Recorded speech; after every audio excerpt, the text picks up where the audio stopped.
జగన్ పై fire అయ్యారు APCC అధ్యక్షురాలు Sharmila. Job calendar పై వ్యంగ్యాస్త్రాలు విసిరారు. నిరుద్యోగులకు ఉద్యోగాలు ఇస్తామని సీఎం జగన్ మోసం చేశారని ఆగ్రహం వ్యక్తం చేశారు.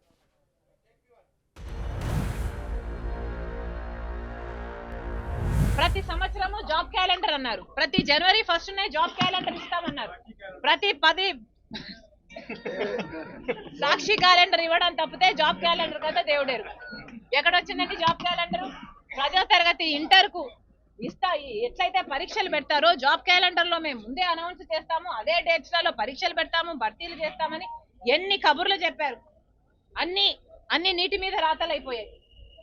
మాట తప్పము మడమ దిప్పమని చెప్పిన వాళ్ళంతా ఇచ్చిన ప్రతి మాటను మడత పెట్టారు. అధికారం మాత్రం అనుభవిస్తున్నారు. వాళ్ళేమో ముఖ్యమంత్రులు అయ్యారు, మంత్రులు అయ్యారు, కానీ బిడ్డలకు మాత్రం, చదువుకున్న బిడ్డలకు మాత్రం ఉద్యోగాలు లేవు. 12,000కు మన బిడ్డలు రోడ్ల మీద పని చేసుకుంటున్నారు. అడిగేనాదుడు ఎవరైనా ఉన్నారంటే ఎవరూ లేరు మన రాష్ట్రంలో. ఒక కాంగ్రెస్ పార్టీ ఈ రోజు కొట్లాడుతుంటే మమ్మల్ని కూడా గాయపరిచి మమ్మల్ని ఎత్తుకొచ్చి పోలీస్ స్టేషన్లలో పెడుతున్నారు. ఇక జర్నలిస్టులు అడిగితే వాళ్ళని చితక బాదుతున్నారు. ఇది ఎక్కడ న్యాయం అంటున్నాం? ఇది ప్రజాస్వామ్యం అవునా కాదా? ప్రభుత్వం సమాధానం చెప్పాలి. పెద్ద పెద్ద మాటలు చెప్తారు కదా.